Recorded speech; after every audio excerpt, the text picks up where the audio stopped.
Welcome to another edition of the Business and Personal Podcast, where we bring you closer to the people you do business with or highlight some great things that are going on out there. And had a lot of schools on the podcast lately, but have not had a Montessori school on. And a lot of you probably heard that term before, but don't know what the heck it means. So I'm excited to have Grace Dellis on with us. She's the assistant head of school at the Montessori School of Huntsville. And she's going to fill us on what this whole Montessori method is and what's going on with their school. So first of all, Grace, appreciate you taking some time in a busy school day to join us. Yeah, thank you so much for having me, Ryan. We're excited to get the word out about Montessori. Obviously, we're very passionate about it, so we're always excited for opportunities to just tell more people and, spread the word. So before we dive into that, let's learn a little bit more about you. This is the Business and Personal Podcast, so give people an idea, a little bit of your background and how you ended up where you're at now. Sure. So as you said, my name is Grace Dellis, and I'm the assistant head of school at the Montessori School of Huntsville. So I first became involved with the school as a parent. I have two young sons who are enrolled at the school here. Personally, I've kind of had a working knowledge of the Montessori philosophy really since I was a teenager. It was an educational philosophy that I didn't grow up in, but I knew of and was very interested in. And then after graduating college, I have a degree in rhetoric. So I pursued a career in the nonprofit sector. So I've done project and program management. I've done a lot of community engagement and development, and I've worked in mental health and suicide prevention.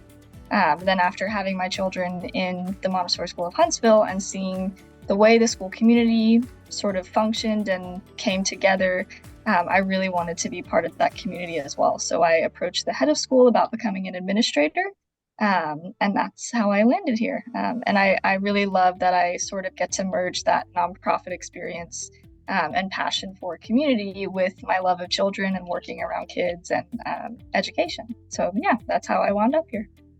Well, I don't think anything validates a school or a method any more than going to work there after your kids went there. So that's a heck of a testimony there. And I think people that maybe haven't even heard of Montessori, they've heard of Jeff Bezos, they've heard of Beyonce, they've heard of Taylor Swift, kind of successful people that all went to Montessori schools at one point in their life. So just kind of explain as best you can. We don't have a full hour podcast to explain, but what exactly is in basic terms the Montessori method? Sure. So the Montessori method began in Italy in the early 1900s with Dr. Maria Montessori. She was a scientist, a physician, and an educator, and she developed this educational philosophy based on observation. So rather having a classroom where teachers present sort of homogeneous instruction to all students at the same time, you have guides who observe children and where they're at in their development. And then they design a curriculum alongside those children, meeting them where they are and sort of pulling them forward in their learning, depending on their developmental needs, their learning style, their interests. It's not a religion-based philosophy. We embrace diversity, equity, inclusion. And then, of course, sort of the hallmarks of Montessori curriculum is that we move from concrete hands-on learning to abstract, so building from basic to more challenging concepts. You have classrooms that are designed for this, so materials on the shelves are arranged from concrete to abstract, easier to more challenging, and the order always moves from left to right because we read from left to right. As the children get older, the materials on the shelves become fewer and fewer because they're moving towards that abstraction and they need fewer concrete materials to touch. So instead of doing things with blocks or beads, they'll do things on paper or they'll use some technology. And then we also highlight that our curriculum is not solely academic, although we do have a very robust academic curriculum. We strive to meet the needs of the whole child, including that social and emotional well-being. And our school goes up through 8th grade. And one of our recent 8th grade graduates who began attending our school when they were 3 years old said Montessori teaches you how to be a person. It's not just academic. Yeah, and that's exactly why I love highlighting schools like yours. I hear my kids so often say, I'm bored, with school and the traditional school model. And every kid has so much potential. It just they need to be put in the right learning environment that brings out the maximum, of their abilities. And, one of the questions I was going to ask you is what do parents normally love about Montessori schools? But I guess that's a question for you then. So, what did you love so much about it for your children? What did you see as far as their development? I really loved getting to see the things that my children sort of lean towards in the classroom. I have a child who's now in our lower elementary program, so that's first, second, and third graders all together, and he's technically in second grade. And then I have a 3-year-old who's in a primary classroom with 3, 4, 5, and 6-year-olds. And so I'm seeing my 3-year-old work on the basic math concepts that I'm watching my 7-year-old gain this abstract understanding of. And it's really fascinating to see that sort of spiraling upward as the concept grows and grows in their brains.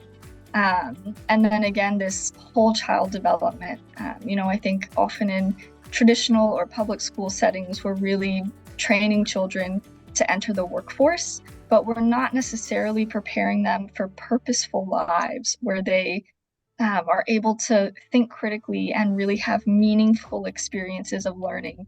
And in Montessori, we want children to take ownership of their educational experiences. We don't want to just tell them, these are the things that you need to learn. We want to ask them, what do you want to learn? And Dr. Maria Montessori really believed that children have not only the capacity to learn, but a natural inclination and desire to learn. So being part of this classroom community is really impactful and powerful for children, I think. Absolutely, absolutely. So now, specifically with your school, what can people expect with the experience of working with your school? Yeah. So it's certainly not an experience that's typical, but we hope it's a really positive one. So when people join our school, they are joining a community and a commitment to lifelong learning and accountability. We strive to help families feel really welcomed into our community. We have lots of really fun events and family involvement. We encourage our children through this curriculum, again, to cultivate that love of learning. And our teachers exemplify this concept really, really well. We never stop learning. And we show this by remaining curious in our own work as well as with the children. Our school is accredited by SAIS and Cognia. So these accreditations ensure that our school aligns with state and national standards. But we do believe that we exceed these standards as well.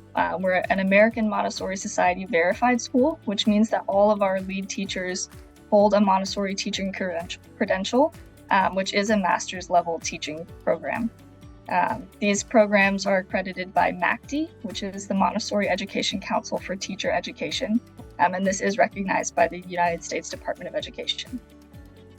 So then again, going back to what a Montessori school looks like and how it functions, our students follow what we acknowledge as kind of a traditional Montessori schedule, which includes a morning work cycle, during which children can choose which materials they'd like to work with and complete either on their own, with their peers, or with the support of a guide.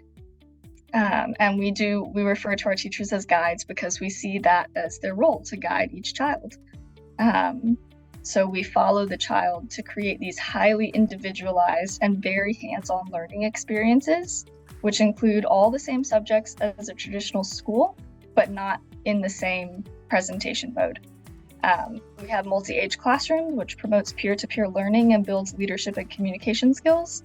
And we have a focus on mastery rather than rote memorization.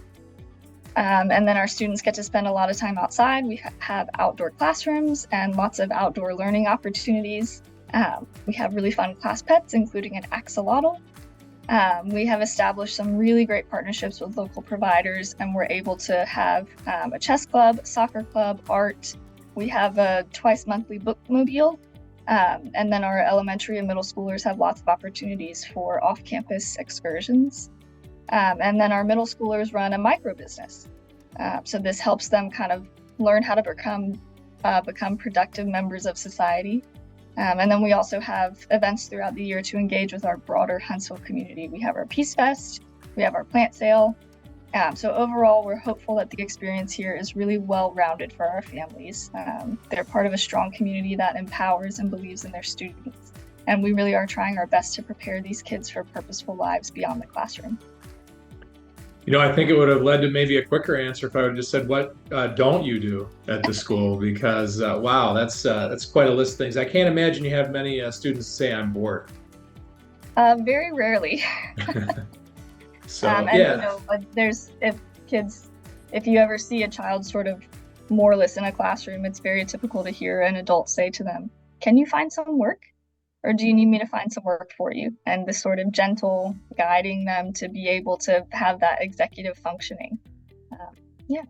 Yeah, a couple of things that I love about it, it kind of seems like the students can take control of their learning, which, they're always going to be more engaged when they feel like they're in control of the process. And mixing them with older kids too. I mean, that's what you're in life, when you go to your job or whatever, you're not going to be with people all exactly your same age. So it's good at a younger age to learn to interact with younger and older people like that. So, Yeah, absolutely. So I can imagine those are popular as well. Now, I think another question some people might have is, once they're graduated, they're going into high school. How do you set them up with high school? Do you find a high school for them or advise them on where they should go? Like, how does that process work? Yeah, so we have a really wonderful 7th and 8th grade teacher, Miss Chelsea, who again is certified through AMS. And she has a really, really wonderful adolescent community that does prepare these kids for high school so thoroughly. She is really a wealth of information on what that process looks like.